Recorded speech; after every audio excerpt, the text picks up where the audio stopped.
juga ini ya. Saya mulai. Terima kasih Ko Dodi. Jadi latar belakang kita membentuk organisasi ini memang pengen menggerakkan yang namanya literasi di Indonesia. Dan kita berdiri mulai di Indonesia itu penunjukan dari ILA internasional itu tahun 2021. Dan kemarin kita sempat menunjuk lah ya Ko Dodi sebagai duta literasi digital, karena konten-konten yang disampaikan Ko Dodi itu melalui dunia digital dan menjadi ilmu yang mungkin masih jarang orang dalami, yaitu dari membahas tentang kitab-kitab yang memang referensi yang kita lihat Ko Dodi itu punya referensi yang cukup banget, punya referensinya, punya data yang cukup.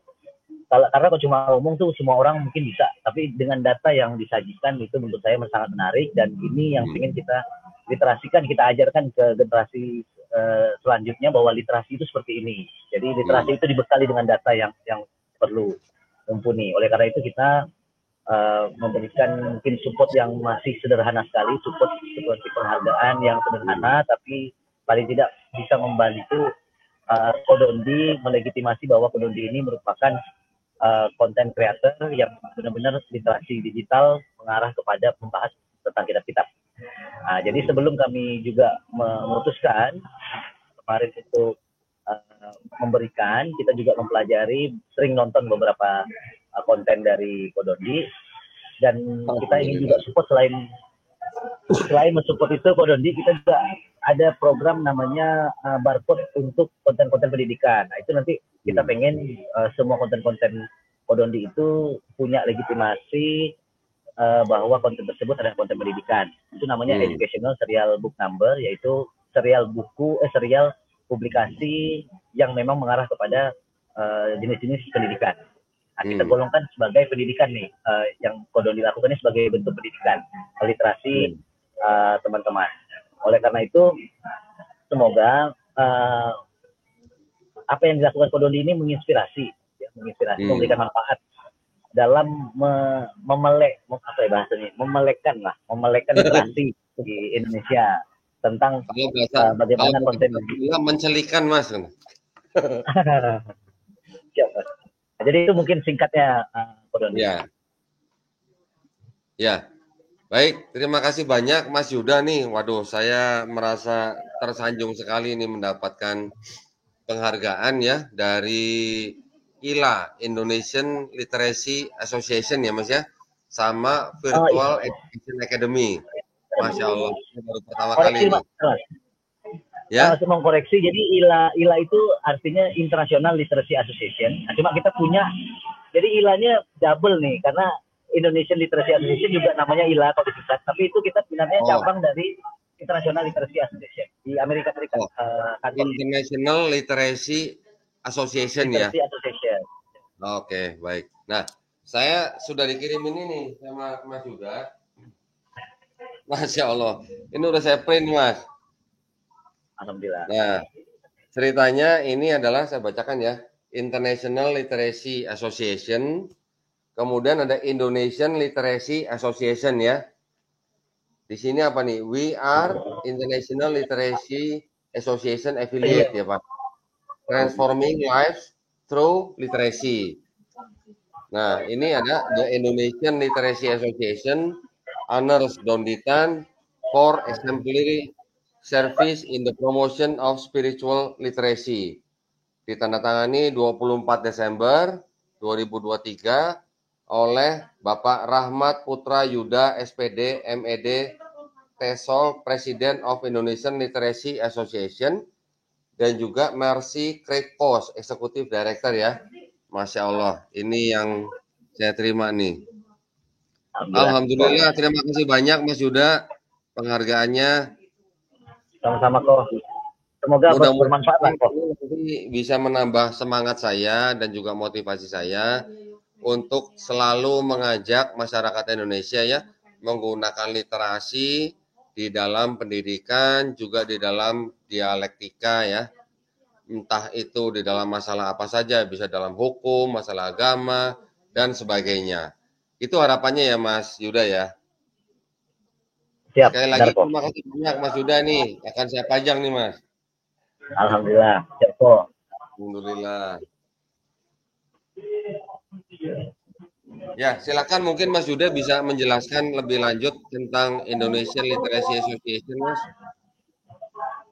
Jadi karena kita masih baru nih kok, jadi program-program yang kita punya memang masih mengadopsi program-program dari International Literacy Association. Jadi kebijakan-kebijakan di dunia literasi memang dikeluarkan oleh ILA internasional yang nanti akan digunakan atau dibuat kebijakan di tiap negara. Nah, ILA ini memang selain produknya merupakan ada produk jurnal internasional, dia juga punya terbitan-terbitan berkala untuk terkait masalah literasi, apapun masalah literasi, termasuk digital literasi, mereka tuh selalu mengupdate. Jadi ada webinar-webinar yang bisa diikuti, termasuk webinar yang gratis untuk anggota, itu bisa diikuti, dan resources yang memang kita inginkan bisa diakses oleh Kodondi sebagai anggota, itu juga bisa diakses dengan maksimal. Jadi bisa dijadikan referensi lah untuk misalnya Kodondi misalnya mau buat seminar tentang literasi atau membuat program-program, termasuk misalnya kita mengundang para ahli dari ILA internasional, itu mereka bersedia secara gratis diundang di program-program yang mungkin kita desain di Indonesia. Kalau secara umumnya itu, Pak Dodi. Berdirinya tahun berapa, Mas? ILA itu, Mas? Kalau ILA-nya itu berdiri sudah mulai, dulu nama lamanya IRA namanya, International Reading Association awalnya. Oh.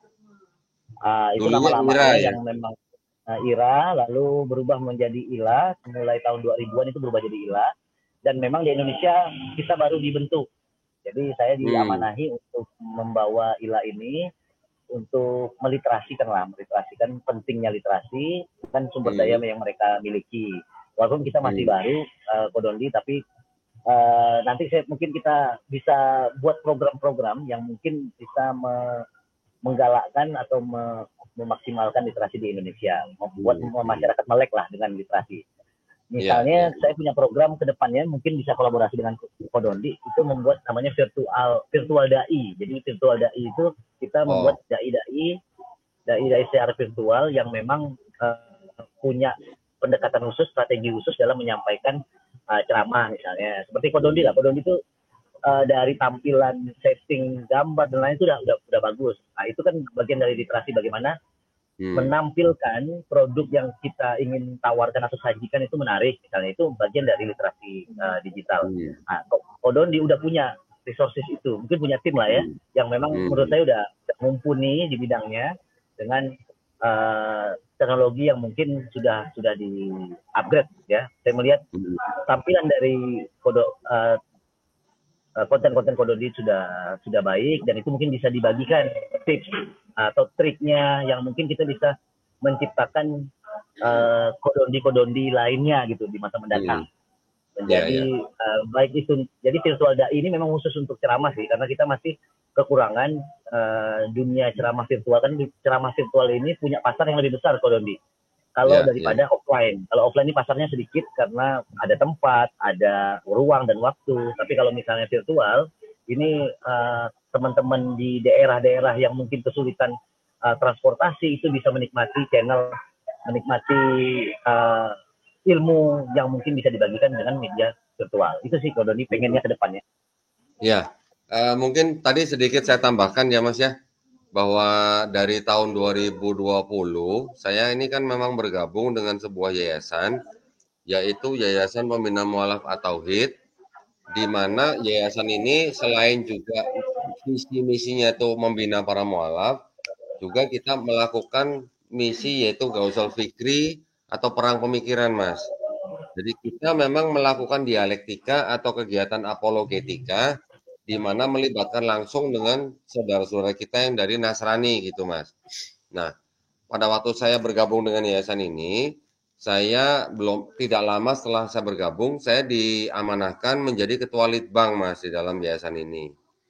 Saya memang berpikiran bahwa di dalam kita melakukan kegiatan apologetika, kita tidak boleh hanya berdasarkan asumsi saja, ya. Karena apa? Karena yang kita ucapkan itu selain daripada mewakili yayasan, juga mewakili agama Islam. Nah, maka itu apa yang kita ucapkan itu harus ada dasarnya, harus ilmiah, harus ada istilahnya bersifat akademisi gitu. Maka itulah saya kumpulkan kitab-kitab yang memang berhubungan dengan apologetika Islam Kristen. Tujuannya adalah apa? Tujuannya supaya kita berbicara sesuatu dengan ilmiah, tanpa asumsi gitu ya. Kalau kita bicara asumsi, nanti kalau kita di belakang kita ada nama Yayasan dan nama Islam, kalau kita salah asumsinya, sama juga kita menjatuhkan agama kita sendiri. Itu Mas Yuda. Jadi itu yang melatar belakangi saya, kenapa saya memang harus mendasarkan atau melandasi dengan literasi gitu, Mas. Alhamdulillah. Silakan, Mas. Oke, mungkin pertanyaannya ini agak sedikit mengerucut, Ko Dondi. Yang mungkin pertanyaan ini saya lihat belum ada lah yang mengarah kepada pertanyaan seperti ini. Misalnya karena Ko Dondi ini kan belajar tidak hanya menggunakan kitab. Kalau menurut saya sih, mungkin ada guru ya, tidak menggunakan kitab. Tidak hanya menggunakan kitab, tapi ada pemikiran-pemikiran tertentu yang membuat Ko Dondi itu matang. Khususnya masalah tauhid. Jadi ada beberapa statement Ko Dondi yang berhubungan dengan tauhid yang saya lihat ini unik juga, karena tidak semua orang Islam juga berpikir seperti itu. Misalnya kita pada dasarnya adalah Muslim, jadi mualaf itu sebenarnya kembali kepada fitrahnya. Jadi sebenarnya fitrahnya Muslim itu mungkin tidak tersirat langsung ada dalam Al-Quran, tapi perlu kajian-kajian. Nah ini saya ingin tahu bagaimana metode pembelajaran Ko Dondi dalam mempelajari Al-Quran pada saat mungkin tertarik dengan Al-Quran. Yang mana bahasa Al-Quran ini kan masih terlalu umum. Bagaimana bisa mengerucut dan bisa menyimpulkan bahwa ternyata misalnya Tuhan itu satu dalam Islam. Padahal dalam Islam itu juga sekarang sudah mulai banyak pemikiran-pemikiran baru seperti duinitas lah, yaitu memirip-miripkan Nabi Muhammad mendekati Allah. Walaupun sebagai Nabi, tapi banyak hadis-hadis yang menguatkan itu, seperti hadis-hadis Nur Muhammad. Tapi Ko Dondi ini bisa melihat itu dari sisi yang lain, melihat ketawitan itu justru menurut saya unik karena Ko Dondi belajar melalui kitab. Seperti apa strategi pendekatan Ko Dondi dalam mempelajari Al-Quran, Ko Dondi? Boleh dibagikan, Ko Dondi? Nah, kurang lebihnya begini, Mas. Karena saya awalnya dari non-Islam, di mana saya sempat mempelajari ulang kitab saya, jadi saya sudah bisa mendapatkan sebuah gambaran yang utuh gitu ya terhadap kitab saya yang lama gitu. Pada waktu saya memasuki ke Islam, terutama di dalam kitabnya yaitu kitab suci Al-Quran, kitab suci Quran ini kan kita kalau lihat sebenarnya kan intinya kan tauhid, Mas ya. Sebenarnya kan intinya tauhid. Walaupun kata tauhid tidak ada di dalam Quran, tetapi kata tauhid itu berasal dari kata ahad sebenarnya. Ya. Inti daripada Quran itu kan sebenarnya hanya tauhid. Dari semua pesan-pesan yang kita baca yang seolah-olah pesannya itu seperti mengajak kita berpikir gitu. Mengajak kita menggunakan otak kita gitu. Mengingatkan kita bahwa kita tidak boleh on gitu. Menjadi seorang muslim gitu ya. Inti-intinya semua dasarnya adalah tauhid. Kita hanya diminta untuk mengesahkan Allah Subhanahu wa taala. Sebagai apa? Sebagai pencipta langit dan bumi dan manusia. Kalau kita baca lagi di dalam Quran, misalnya mengenai manusia, mengenai embriologi, misalnya mengenai botani, mengenai geologi, mengenai astronomi, dari mana semua informasi ini bisa berasal gitu, Mas? Kalau tidak berasal dari yang menciptakan gitu. Nah, saya melihatnya pada waktu saya mulai belajar Al-Quran, tidak mungkin kitab ini dikarang oleh seorang manusia. Nah, memang di dalam Quran sendiri tidak disebutkan Muslim fitrahnya seorang manusia yang lahir adalah Muslim, itu memang ada di hadis, Mas.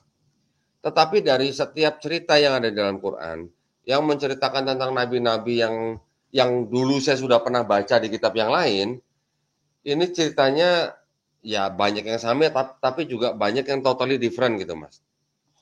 Contohnya begini, contoh nih Mas ya.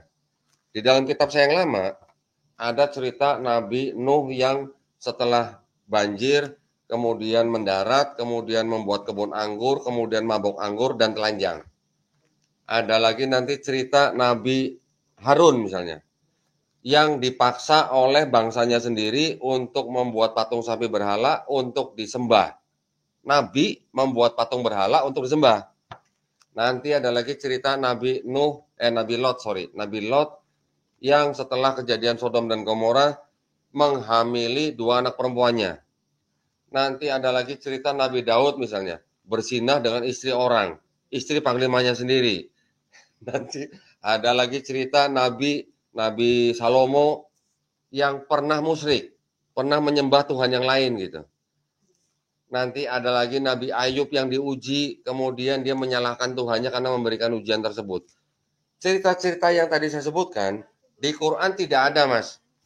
Ya, di Quran tidak ada. Di Quran semuanya dikoreksi gitu. Jadi pada akhirnya memang betul tadi Mas Huda kalau bilang bahwa saya belajar tidak hanya semuanya dari Quran atau dari kitab-kitab saya yang lama, saya juga belajar dari guru-guru saya. Ada Habib yang memang tidak pernah muncul di medsos, kemudian saya juga belajar dari guru-guru saya yang dari MUI, kemudian saya juga belajar guru-guru saya juga dari yayasan gitu ya. Jadi ternyata Quran yang diturunkan pada zaman Nabi Muhammad SAW itu ternyata mempunyai 3 fungsi, Mas. Yang pertama fungsinya adalah sebagai al-musodik, ya. Musodik artinya membenarkan kitab-kitab yang diturunkan sebelumnya. Tetapi apakah kitab-kitab yang dimaksud di dalam Quran itu adalah kitab orangnya Yahudi dan kitabnya orang Kristen? Nah, itu yang perlu dikaji. Ternyata setelah saya pelajari kitabnya orang Yahudi, saya pelajari kitabnya orang Kristen, ternyata itu bukan kitab-kitab yang dibenarkan oleh Quran. Taurat, Zabur, Injil yang dimaksud di dalam Quran ternyata bukan Bible-nya orang Yahudi, bukan Bible-nya orang Kristen. Kenapa? Karena satu, Taurat tidak ditulis oleh Nabi Musa, Injil juga tidak ditulis oleh Nabi Isa. Nah, yang dimaksud dengan Bible-nya orang Yahudi dan Kristen ya, maksud saya ya. Tetapi kalau yang disebut dengan Taurat, Zabur, Injil, itu ternyata adalah wahyu-wahyu yang diturunkan Allah Subhanahu wa taala kepada nabi dan rasulnya untuk Bani Israel pada zaman itu. Jadi kalau nabi-nabi yang menerima wahyu itu sudah tidak ada, otomatis kitabnya juga sudah tidak ada, sudah ikut dengan nabinya. Karena namanya wahyu itu kan masuk ke dalam kolbu sang nabi gitu ya. Apa yang diajarkan oleh nabi, nah itu yang dia terima dari Allah Subhanahu wa taala. Sudah diajarkan, barulah sekian ratus tahun itu nanti ada yang menuliskan. Begitu. Nah, maka itulah karena yang menuliskan ini adalah orang-orang yang tidak pernah ketemu nabinya, orang-orang yang tidak pernah jalan-jalan bareng nabinya, maka banyak terjadi kontradiksi dan kesalahan-kesalahan. Tetapi tidak demikian pada waktu saya belajar Quran. Di dalam Quran, setiap ceritanya itu tadi ya sebagai musodik yang membenarkan. Yang kedua, dia fungsinya adalah sebagai al-muhaimin. Al-muhaimin artinya sebagai batu ujian, sebagai pengoreksi, begitu ya.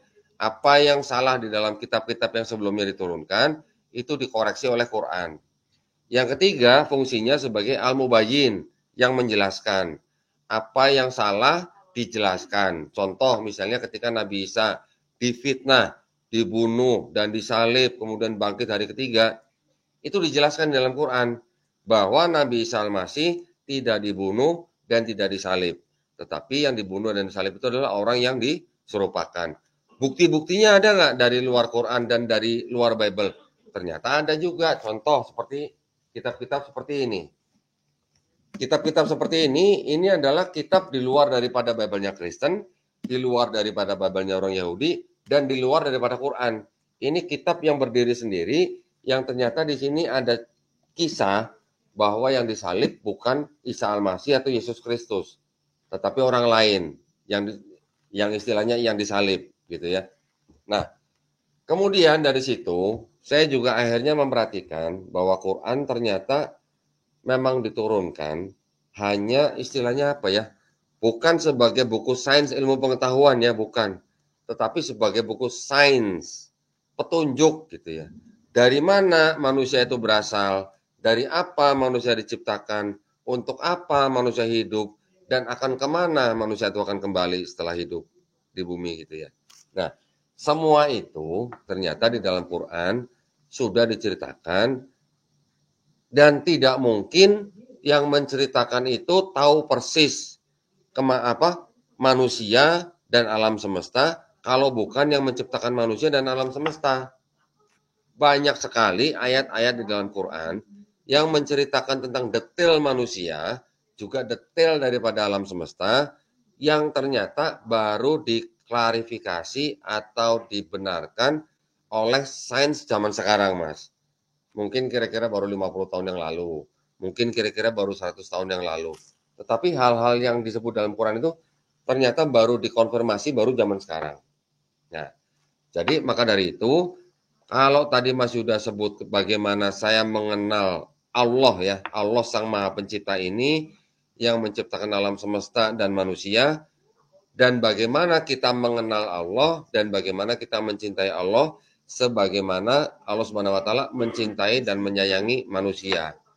Jadi ternyata Quran itu hanyalah sebagai buku petunjuk kepada manusia untuk menggunakan akal sehat yang sudah diberikan kepada manusia untuk mengenal Allah Subhanahu wa taala dan mengesahkan Allah Subhanahu wa taala. Gitu ya kira-kira ya Mas Yuda ya, yang bisa saya rangkum ya. Mohon maaf kalau ada kekurangan, Mas. Siap, terima kasih Ko Dondi. Jadi ini kan pelajaran mungkin buat yang juga mempelajari Al-Quran. Jadi apakah Al-Quran aja itu cukup untuk membantu kita mengenal Islam misalnya? Karena Islam ternyata mungkin lebih banyak diberi pemahaman itu justru dapat dari misalnya ulama atau ustadz misalnya. Nah, ini pertanyaan ini biasanya juga ditanyain karena saya sempat lama di Itali, Ko Dondi. Saya tinggal di Itali sempat setahun, lalu di Polandia. Jadi banyak lah yang saya dapat khususnya tentang penilaian non-muslim terhadap muslim.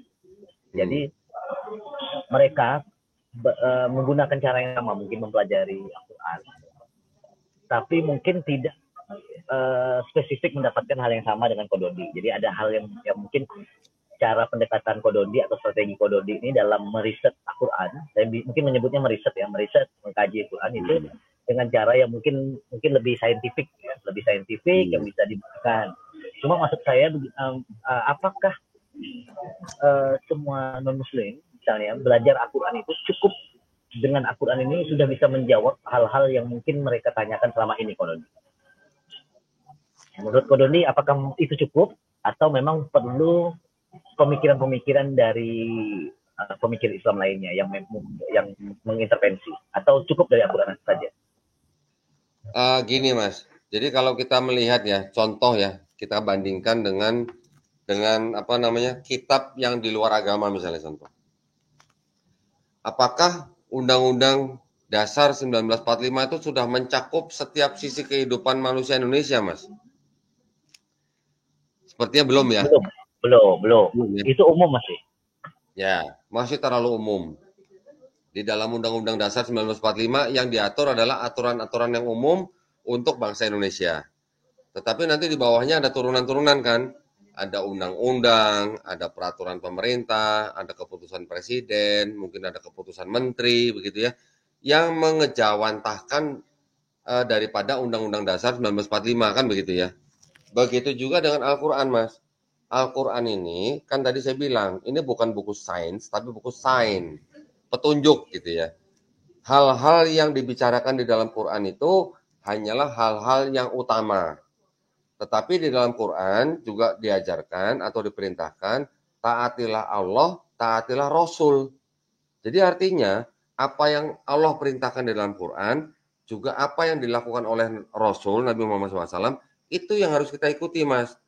Jadi, tingkatan hukum di dalam Islam kan kita mengetahui ya. Yang pertama adalah Al-Quran. Di bawahnya ada hadis sahih, ya. Harus spesifik, hadis sahih. Jika hadisnya hasan, doif, maudlu, apalagi mungkar dan segala macam, itu kita tidak bisa pakai sebagai hukum. Tetapi yang bisa kita jadikan hukum setelah Al-Quran adalah hadis sahih. Nah, setelah hadis sahih, baru di bawahnya ada lagi ijtima ulama.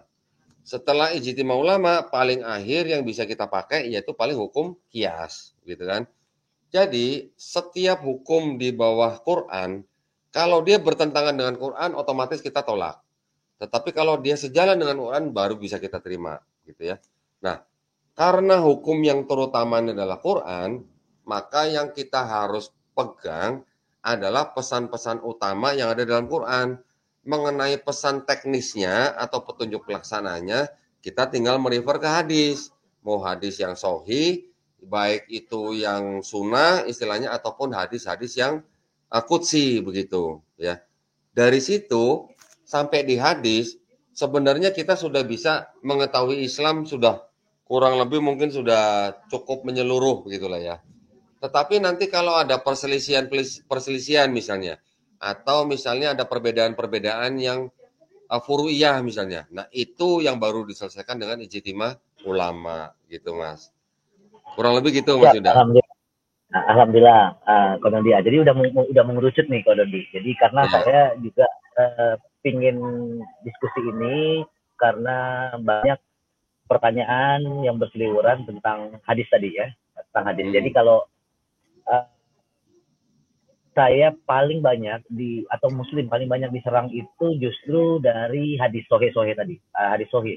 Karena kalau dari Al-Quran mungkin agak sulit diserang ya. Diserang dalam arti tertolak, ajaran-ajaran baik tadi itu tertolak oleh beberapa hadis-hadis sohih yang mungkin perlu kajian mendalam lagi untuk membahas itu. Ya, contohnya saya pernah diserang beberapa teman waktu di Polandia itu tentang kenapa saya memilih Islam sedangkan hadis-hadis soal membunuh itu dan sohe itu ada. Misalnya contoh, jika kamu keluar dari Islam, murtad, maka kamu boleh dibunuh dan itu hadisnya sohe. Nah, jadi kajian-kajian seperti ini yang sebenarnya menjadi batu sandungan buat teman-teman menyebarkan Islam. Kalau menurut saya pribadi, karena memang banyak hadis-hadis sohih yang kontradiksi dengan ajaran Islam. Misalnya contoh di Islam sendiri dalam Al-Quran itu bebas memilih agama. Misalnya ya kalau dia, kita tahu bahwa Allah tidak pernah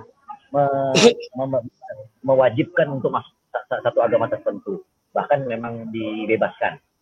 Nah, tapi ada hadis yang tadi salah satunya itu yang membuatnya menjadi batu sandungan sedikit. Atau hadis kedua yang saya pernah sebutkan bahwa Nabi Muhammad itu menikahi Aisyah itu di umur 6 tahun. Dan itu hadisnya sahih juga dari Aisyah riwayatnya. Dan sebenarnya kalau dikaji lebih dalam, hadis-hadis tadi itu tidak punya kekuatan yang cukup kuat jika memang kontras dengan Al-Quran ya, Kodondi. Nah, jadi pertanyaan saya ini, apakah benar? Jadi apakah benar hadis-hadis ini termasuk menjadi hal yang rawan digunakan untuk kita menyebarkan agama Islam? Itu Kodondi pertama. Pertanyaan pertama. Pertanyaan kedua, hadis-hadis yang saya sebutkan tadi, ternyata jika saya cari perbandingannya, itu ternyata ada hadis-hadis sahih yang saling berlawanan. Misalnya ada hadis yang menyebutkan bahwa ternyata Nabi Muhammad itu menikahi Aisyah itu pada saat sudah balik padahal. Nah, jadi hadis ini kontras dengan hadis ayat yang diriwayatkan oleh Aisyah bahwa dia dinikahi pada saat 6 tahun. Nah, jadi menurut saya mungkin Kodondi ini boleh dikoreksi lah, ini kan diskusi ya Kodondi ya. Saya merasa hubungan dalam Islam itu adanya hadis-hadis yang sahih tadi, hadis-hadis sahih yang sebenarnya perlu dikaji lebih dalam lagi untuk digunakan dalam hal mensupport Al-Quran. Karena kan fungsi mereka hanya mensupport Al-Quran. Dan yang kedua, hadis ini kan sebenarnya tidak ada perintah langsung dari Al-Quran. Jadi tidak ada perintah langsung untuk mengimani hadis. Jadi itu hanya diasumsikan dengan rukun iman, yaitu meyakini Rasul-Rasul. Jadi meyakini Rasul itu diasosiasikan adalah hadis. Padahal sebenarnya tidak disebutkan secara lugas bahwa kita wajib mengimani sebuah hadis. Jadi hadis fungsinya adalah sebagai supporting dari beberapa hal yang mungkin disebutkan dalam Al-Quran. Sedangkan yang tidak disebutkan dalam Al-Quran, fungsinya itu menjadi batu sandungan, Kodondi. Gimana menurut Kodondi? Ya, gini Mas. Kan tadi saya sebutkan bahwa Allah Subhanahu wa taala sendiri sudah berfirman di dalam Al-Qur'an, taatilah Allah, taatilah Rasul gitu ya. Taatilah Rasul ini mau mentaati Rasul ngelihatnya dari mana kalau nggak dari hadis gitu kan. Kan ada hadis, ada sunnah. Nah, kalau bukan dari hadis, dari mana? Makanya hadis yang mau diikutin hadis yang mana ada urutannya tadi kan dari mulai yang sahih. Nah, mengenai hadis-hadis misalnya yang tadi Mas sudah sebutkan tentang pernikahan Nabi dengan Aisyah, memang di situ ada dua pendekatan, Mas. Ya, pendekatan pertama, kita anggap hadis itu memang betul sahih dan memang betul terjadi.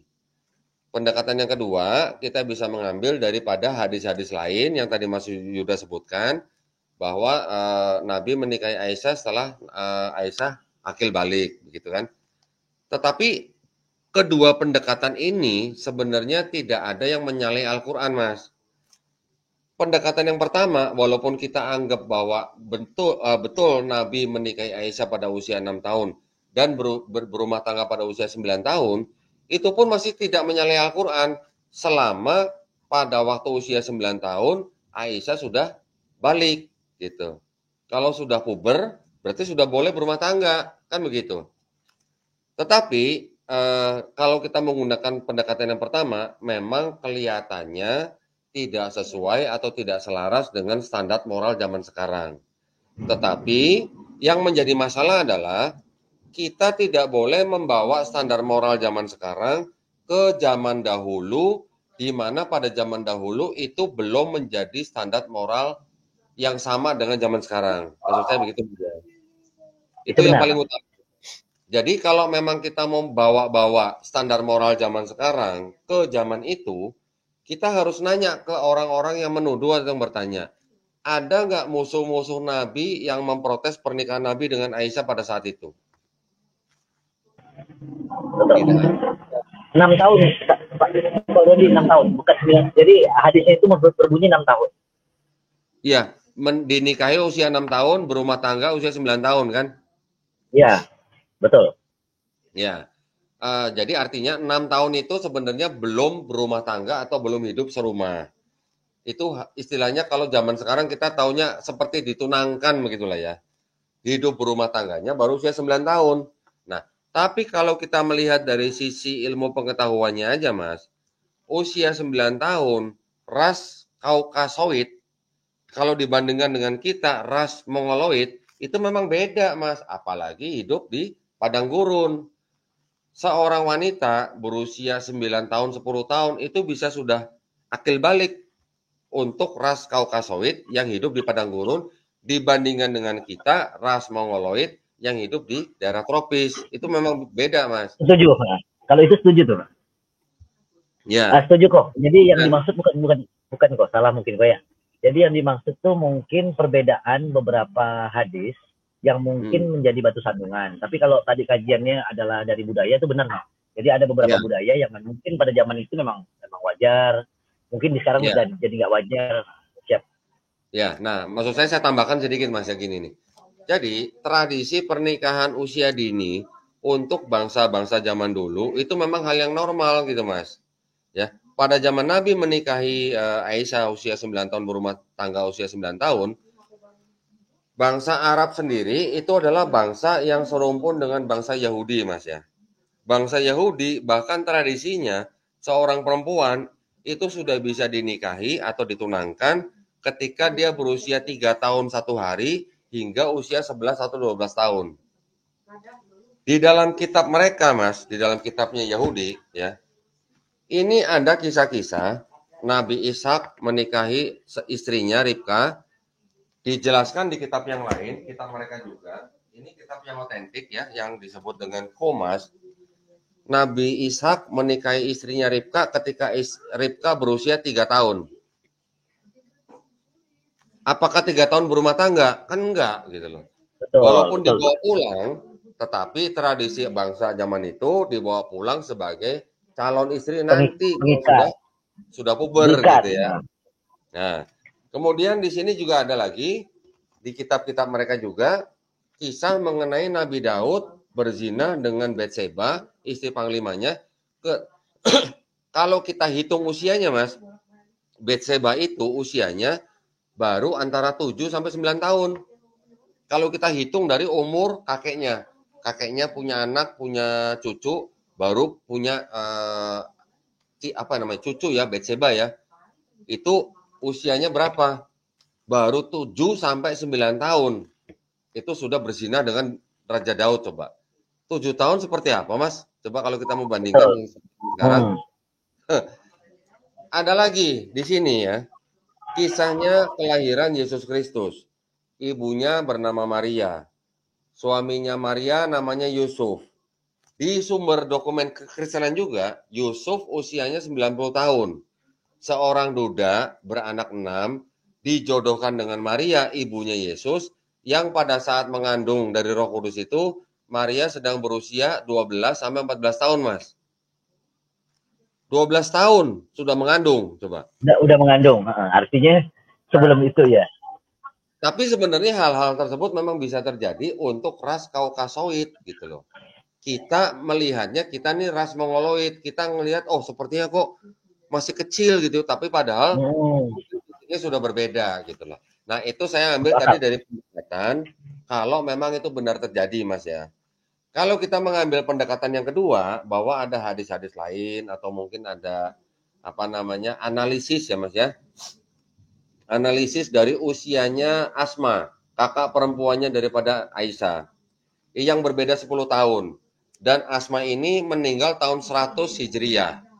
Nah, kalau kita hitung mundur, sebenarnya usia Aisyah pada saat dinikahi Nabi Muhammad SAW itu usianya sudah dewasa, bisa antara 19 tahun sampai 20 tahun begitu. Kalau kita lihat lagi hadis bahwa Aisyah ikut perang perang apa ya? Saya lupa, perang Badar apa kalau nggak salah ya. Syarat seseorang untuk ikut perang itu usia minimal adalah 15 tahun. Nah, jadi nggak mungkin gitu istilahnya. Terus kemudian kalau kita juga melihat hadis yang lain, surat Al-Qamar turun pada saat apa namanya setelah hijrah, itu juga pasti usia Aisyah juga sudah lebih dari 9 tahun. Hadis-hadis itu memang kalau kita urutkan atau kita pelajari, memang tidak sesuai dengan hadis yang ada di Al-Bukhari yang usia 6 tahun berumah tangga 9 tahun gitu Mas. Maka itu kita tinggal nanti memilih aja mau yang mana, mau ngikut yang benar itu ada memang atau ngikut yang hadis-hadis yang lain gitu. Dari saya Siap. gitu Mas Yuda. Alhamdulillah ya siap kok. Nah, jadi kajiannya udah mantap nih kok. Jadi udah benar mati pendekatan-pendekatan yang kok Don disampaikan tuh seperti itu pendekatan hadis. Jadi memang kalau menjawab pertanyaan Kak Doni tadi, bagaimana mengikuti Rasul kalau bukan dari hadis. Jadi bukti kita mengikuti Nabi Muhammad sebenarnya Al-Quran itu bukti kita mengikuti Nabi Muhammad kok karena yang menurunkan itu dari Allah kepada Jibril dan lewat Nabi Muhammad. Dengan kita mengimani Al-Quran itu otomatis sudah mengimani Nabi Muhammad. Untuk soal hadis ini memang saya belum dapat kajian khususnya langsung tentang perintah Allah untuk mengikuti hadis. Tapi memang hadis itu sangat penting karena banyak hal-hal yang spesifik dijelaskan dalam hadis yang memang diperlukan, misalnya sholat, ajaran bentuk sholat, cara sholat semuanya dalam hadis, wudhu juga gitu. Artinya hadis itu nggak bisa ditolak, tetap harus diikuti. Cuma maksud saya mungkin memang hadis itu tidak ada perintah langsung dari Allah yang secara lugas, beda dengan Al-Quran. Al-Quran itu Allah langsung bilang bahwa percaya pada Allah, malaikat, pada Rasul, pada kitab-kitab Allah. Nah, tapi kalau hadis memang tidak disebutkan secara langsung, tapi kita asosiasikan bahwa ini adalah mengikuti Nabi.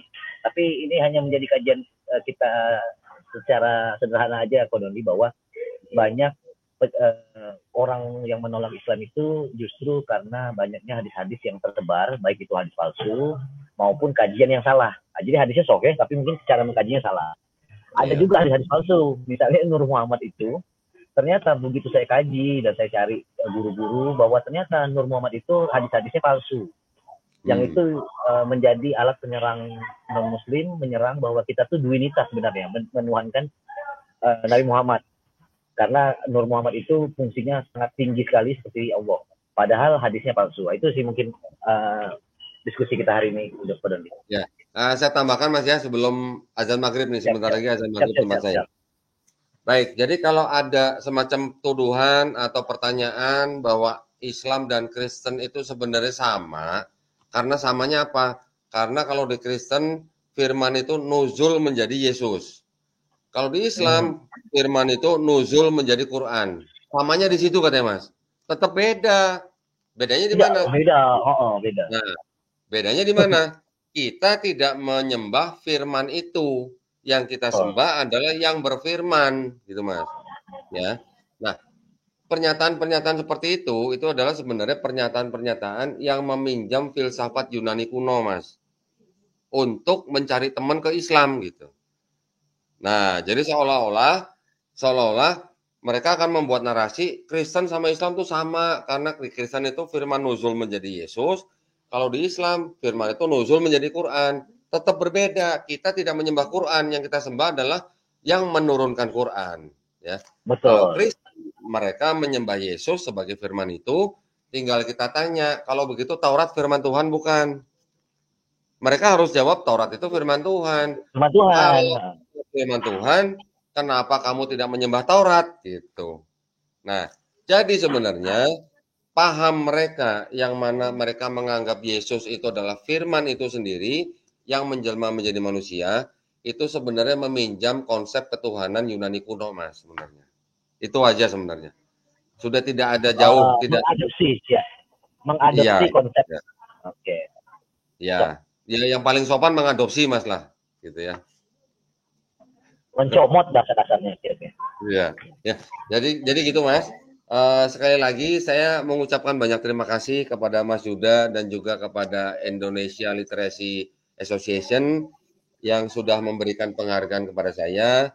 Mudah-mudahan penghargaan dari ILA ini menjadi motivasi saya dan semangat saya untuk semakin hari kita semakin memberikan edukasi kepada masyarakat dengan menggunakan dan berlandaskan literasi. Itu ya Mas Yuda Amin ya. ya, benar ya Ya. ya Kodondi, alhamdulillah. Jadi semoga juga lahirlah nih sosok-sosok kayak seperti Kodondi nih ke depannya lebih banyak lagi gitu Amin. kan. Ya, Alhamdulillah. ya. Berhubung mungkin maghrib nih Kodondi ya. Jadi Iya, sebentar lagi udah mau maghrib uh, nih, Mas. jadi mungkin kita bisa tutup Kodondi. Semoga bisa kolaborasi nih Kodondi. Jadi Kodondi ini bisa jadi tokoh menginspirasi banyak dai-dai yang coba go virtual, bikin konten yang bermanfaat dan divirtualkan. Nah, Kodondi menjadi tokohnya. Semoga benar-benar bisa terlaksana Kodondi, dan Ya. kami siap mungkin mensupport dari sisi tools-tools seperti StreamYard ini kita bisa bagikan ke rekan-rekan mungkin yang Ya. mau gabung ke program kita. Insya Allah, Itu dari Mas. saya Insya Allah. Kodondi. Mohon doanya, Mas ya. Alhamdulillah Kodondi. Jadi saya Baik, izin memutusin rekaman dulu Kodondi. boleh ya.